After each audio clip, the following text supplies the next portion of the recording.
देखिए, मैं इस दो बात को एकदम स्पष्ट कर दूं।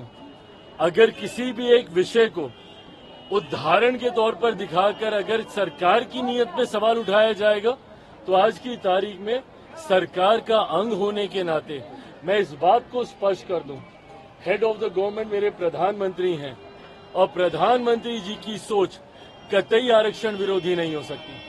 पीछे कुछ दिनों पहले जब अनुसूचित समाज में भी आरक्षण को लेकर मतभेद को पैदा करने का प्रयास किया गया था, सुप्रीम कोर्ट के द्वारा जिस तरीके से उसमें अलग अलग प्रावधान बनाए जाने की बात कही गई थी, उस पर भी मेरे प्रधानमंत्री ने स्पष्ट तौर से कहा था और ये कैबिनेट की मीटिंग में ही इस बात को कहा गया था कि आरक्षण को जिस तरीके से बाबा साहेब भीमराव अंबेडकर ने जो प्रावधान बनाए हैं वही प्रावधान वैसे ही लागू रहेंगे। आज जिसका आप जिक्र कर रहे हैं, दूसरी बात ये, पहली बात तो सरकार की सोच पूरी तरीके से आरक्षण के समर्थन में है, प्रधानमंत्री जी की सोच आरक्षण के समर्थन में है। दूसरी बात, मैं और मेरी पार्टी कतई सहमत नहीं है।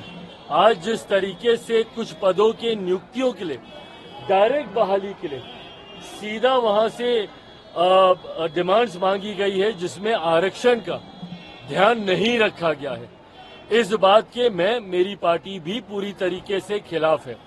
सरकार का अंग होने के नाते सरकार के उचित प्लेटफॉर्म पे इस कंसर्न को मेरी पार्टी की तरफ से हम लोगों ने भी दर्ज कराया है। आने वाले दिनों में भी इसके ऊपर मजबूत आवाज हम लोगों की तरफ से उठाई जाएगी।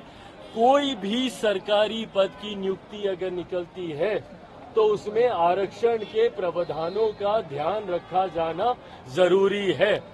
अनुसूचित जाति, जनजाति, पिछड़ा वर्ग का जो आरक्षण जिस तरीके से सरकारी नौकरियों में जिस तरीके से चलता आ रहा है, हर नियुक्ति में इसका ध्यान रखा जाए, ये अनिवार्य है। और अगर ऐसा नहीं रखा जाता है, जो कि आज हम लोग को भी देखने को मिला है, इसके लिए सरकार उचित कार्रवाई जरूर करेगी।